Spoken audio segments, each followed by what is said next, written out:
എടാ, ബ്രാൻഡിയോ വിസ്കിയോ ഉണ്ടെങ്കിൽ എടുത്തോണ്ട് വാ. ആ, നീ വന്നോ? രാജഗോപാലൻ ബുദ്ധിയുള്ളവനാ. എന്താണ് നോക്കിയിരിക്കുന്നത്? പറയുകയില്ലേ? പോ.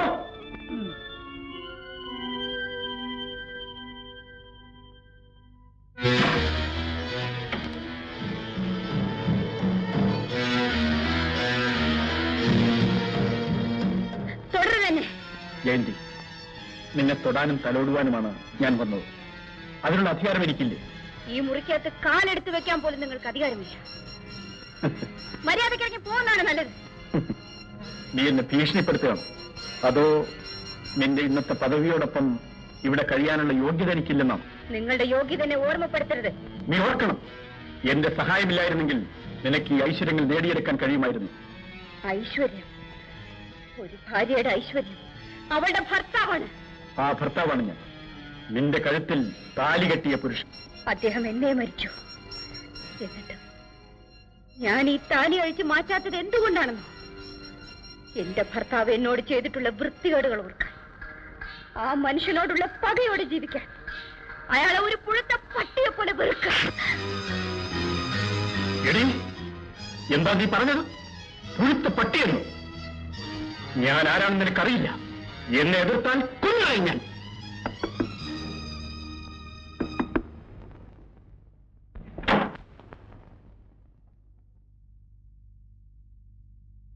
വെക്കിവിടെ. എടാ, എന്നാൽ എന്തുണ്ട്? ഇറച്ചിയോ മീനോ? ഇവിടെ ഒന്നും ഇരിപ്പില്ല. പോയി വാങ്ങിച്ചോട്ട് വാ, പെട്ടെന്ന് വേണം. ഞാൻ കുളിച്ചു വരുമ്പോഴേക്കും.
എന്നെ പേടിപ്പിക്കാനാണോ നീ തോക്കെടുത്തത്? അതിന്റെ കാഞ്ചി വലിക്കാൻ നിനക്കറിയാമോ? ഇങ്ങ് തരൂ, ഞാൻ കാണിച്ചു തരാം. അടുത്ത് വരരുത്. എവിടെ പോകാൻ? എന്റെ ഭാര്യ ഇവിടെ തനിച്ചിരിക്കുമ്പോൾ ഞാൻ എന്തിന് തെരുവേശികൾ അന്വേഷിച്ചു പോണം? വരൂ. നിൽക്കൂ. ഇനി ഒരടി മുന്നോട്ട് വെച്ചാൽ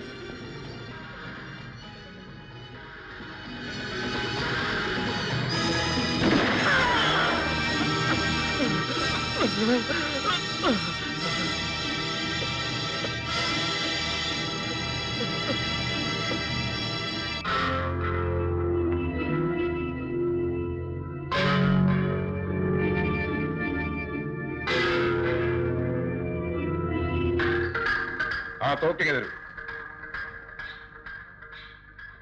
ഭയപ്പെടണ്ട, ഈ വീട്ടിൽ മറ്റാരും ഇതറിയില്ല. വിനയൻ, നിങ്ങൾക്കൊരു പാപചിന്തയും വേണ്ട. ഇവൻ ഇങ്ങനെ തന്നെ ചാകണം. ഒരു നല്ല ശവദാഹം പോലും ഇവൻ അർഹിക്കുന്നില്ല. വിനയൻ, മണ്ണോ തീയോ വെള്ളമോ ഏതായാലും ഇരുട്ടത്തെ അടക്കം ചെയ്യാനൊക്കും.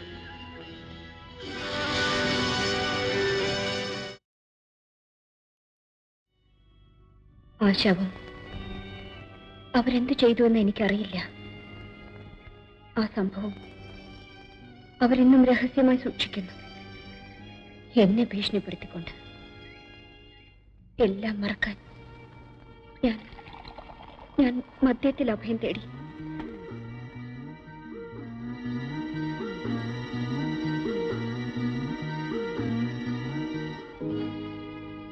നിയമത്തിന്റെ മുമ്പിൽ ഞാൻ കുറ്റവാളിയാണ്. അതിന്റെ ശിക്ഷ എത്ര വലുതായാലും ഞാൻ അനുഭവിക്കേണ്ടവളാണ്. എങ്കിലേ എനിക്ക് മനസമാധാനം കിട്ടുള്ളൂ. ഇതുവരെ ശാന്തിയുടെ രക്ഷയെ ഓർത്ത് മാത്രം രാജഗോപാലന്റെയും വീരന്റെയും ഭീഷണിക്ക് ഞാൻ വഴങ്ങി. ഇനി അതിന്റെ ആവശ്യമില്ല. രാമണി, ശാന്തിയുടെ രോഗം മാറ്റിയെടുത്തത് നീയാണ്. എനിക്കറിയാം, നിന്നെ കൂടാതെ അവൾക്ക് ജീവിക്കാൻ കഴിയില്ല. ഞാനതിന് ഒരിക്കലും തടസ്സമാവില്ല രാമണി. ശ്രീദേവി കുഞ്ഞമ്മയെ കൊല ചെയ്തത് നീയല്ലെന്ന് ഞാൻ അവളെ ബോധ്യപ്പെടുത്തും. അതിന്റെ തെളിവുകൾ എന്റെ കയ്യിലുണ്ട്. തെളിവുകൾ? അതെ, ശ്രീദേവി കുഞ്ഞമ്മയെ കൊല ചെയ്തത് അവളുടെ ഭർത്താവാണ്. അയാൾ പോലീസിൽ കീഴടങ്ങി കുറ്റം സമ്മതിച്ചു. ആ വാർത്ത പത്രത്തിലുണ്ടായിരുന്നു. ഞാനത് ഒളിച്ചു വെച്ചു. നീ എന്നെ വിട്ടു പോകുമോ എന്നുള്ള ഭയം കൊണ്ട് ഞാനങ്ങനെ ചെയ്തു പോയി. എല്ലാം തുറന്നു പറയാനാണ് എസ്റ്റേറ്റിലേക്ക് പുറപ്പെട്ടത്. കുറ്റമേറ്റ് പറയാൻ അവളെ അനുവദിച്ചുകൂടാ. എങ്ങനെയെങ്കിലും അത് തടയണം. അതിന് വീരയ്യൻ എന്തിനു ഭയപ്പെടുന്നു? കൊല ചെയ്തത് അവളല്ലേ? സത്യം വെളിപ്പെട്ടാൽ ശിക്ഷ അനുഭവിക്കുന്ന അവൾ തനിച്ചാവില്ല.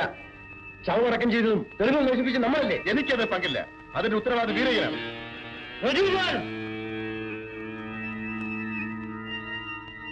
എന്താ, വീരയ്യനല്ലേ അത് ചെയ്തത്?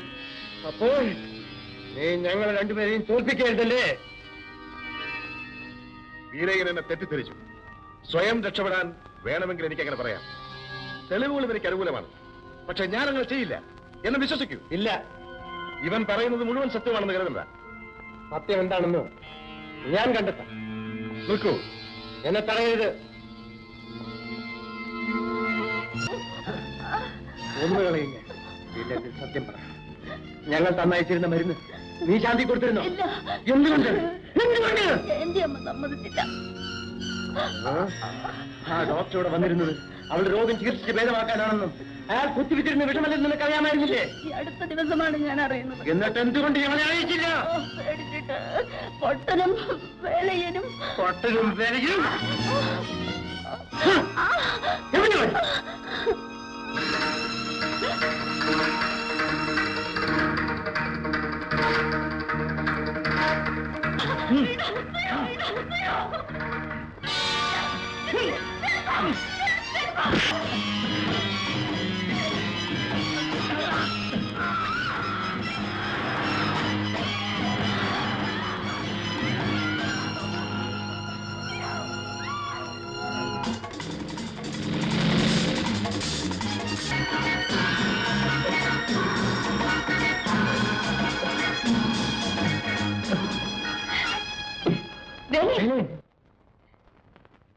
എന്ത് പറ്റി?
ശാന്തി ഇവിടെ വാ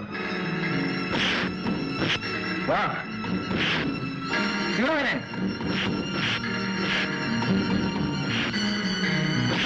അങ്ങരുത്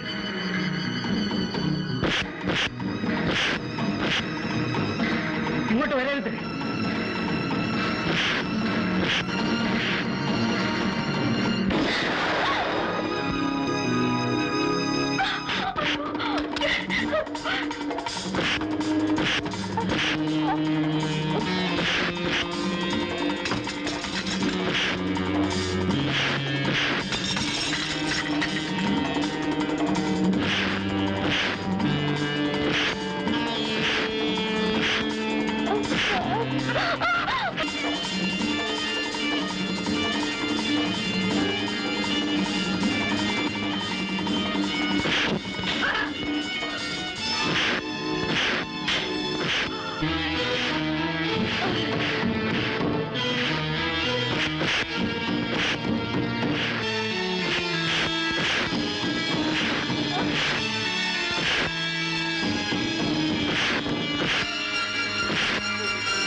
രാമുണ്ണി,